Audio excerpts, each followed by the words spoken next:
Bismillahirrahmanirrahim. Assalamualaikum warahmatullahi wabarakatuh. Perkenalkan, nama saya Muhammad Arif Rahman. Pada pertemuan kali ini kita akan membahas tentang prosedur teks. Baik kawan-kawan, dalam pembahasan prosedur teks kali ini kita akan membaginya menjadi 6 pembahasan. Pembahasan yang pertama yaitu pengertian prosedur teks. Yang kedua, tujuan prosedur teks. Yang ketiga, ciri-ciri prosedur teks. Yang keempat, jenis-jenis prosedur teks. Yang kelima, struktur prosedur teks. Dan yang keenam, kaidah kebahasaan prosedur teks. Pembahasan pertama, pengertian prosedur teks. Prosedur teks adalah sebuah teks yang berisi langkah-langkah atau tahapan untuk melakukan suatu hal. Pembahasan kedua, tujuan prosedur teks. Prosedur teks memiliki tujuan untuk menjelaskan kegiatan yang harus dilakukan agar pembaca atau pemirsa dapat secara tepat dan akurat mengikuti sebuah proses membuat sesuatu, melakukan suatu pekerjaan, atau menggunakan suatu alat. Pembahasan ketiga, ciri-ciri prosedur teks. Prosedur teks memiliki ciri-ciri sebagai berikut. Yang pertama, menggunakan kata-kata kerja perintah. Yang kedua, menggunakan kata konjungsi. Yang ketiga, menggunakan kata-kata teknis. Yang keempat, terdapat tujuan kegiatan yang dibahas. Dan yang terakhir, ada alat dan bahan yang digunakan untuk membuat kegiatan yang dibahas. Pembahasan keempat, jenis-jenis prosedur teks.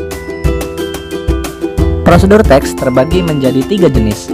Jenis yang pertama ada prosedur teks sederhana. Prosedur teks sederhana berisi langkah-langkah yang terdiri dari 3-4 tahap. Contoh prosedur teks sederhana adalah cara menghidupkan televisi, cara membuat teh hangat, cara membuat kopi, dan lain-lain. Jenis yang kedua adalah prosedur teks kompleks. Prosedur teks kompleks terdiri dari banyak langkah, seperti cara membuat donat, cara membuat email, cara merajut tas, dan lain-lain.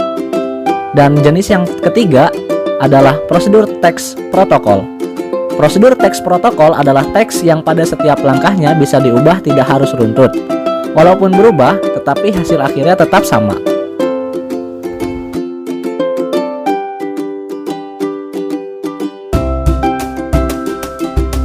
Pembahasan kelima, struktur prosedur teks. Prosedur teks memiliki struktur sebagai berikut. Yang pertama, judul. Yang kedua, tujuan. Di dalam tujuan, terdapat pengantar umum sebagai penanda apa yang akan dibuat, dilakukan, atau sebuah motivasi. Yang ketiga, bahan dan alat. Di dalam bahan dan alat, terdapat bahan dan alat yang dirinci dengan ukuran yang akurat. Yang keempat, langkah-langkah. Di dalam langkah-langkah, terdapat urutan langkah secara rinci per tahap. Yang terakhir, ada penutup. Di dalam penutup, berisi penekanan isi dan kata-kata motivasi serta bersifat opsional. Pembahasan keenam, kaidah kebahasaan prosedur teks. Prosedur teks memiliki kaidah kebahasaan sebagai berikut. Yang pertama, prosedur teks banyak menggunakan kata kerja perintah atau imperatif. Ciri kalimat imperatif yaitu berisikan perintah, imbauan, atau larangan serta diakhiri dengan tanda seru. Yang kedua, prosedur teks menggunakan kata-kata teknis yang berkaitan dengan topik yang dibahasnya. Yang ketiga, prosedur teks banyak menggunakan konjungsi dan partikel yang bermakna penambahan. Konjungsi bermakna tambahan yang diberikan untuk menggabungkan kalimat sederhana menjadi kalimat kompleks. Contohnya seperti selain itu, kemudian, selanjutnya, lalu, setelah itu, dan lain-lain. Yang keempat, prosedur teks banyak menggunakan pernyataan persuasif. Kalimat persuasif merupakan kalimat ajakan kepada seseorang atau banyak orang. Kalimat persuasif juga berisi tentang suatu permintaan atau imbauan. Yang kelima, prosedur teks menjelaskan benda dan alat yang akan dipakai. Baik kawan-kawan, berakhirlah sudah pembahasan materi pada kali ini. Terima kasih yang sudah memperhatikan dari awal sampai akhir.